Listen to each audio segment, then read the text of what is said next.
আখিরাত উপার্জনের চেষ্টা করছি, কিন্তু আখিরাত তো উপার্জন করতে পারছি না। দিনের পথে থাকছি, দিনের পথে কিছুদিন থাকার পরে তো দিনের পথ থেকে আমি গায়েব হয়ে যাচ্ছি। মন চাইলেও আমি দিনের পথে আসতে পারছি না। দেখেন,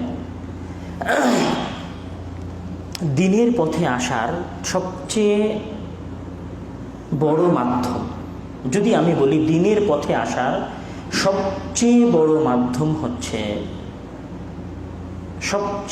মাধ্যম হচ্ছে অর্থ সহ কোরআন তেলাওয়াত করা।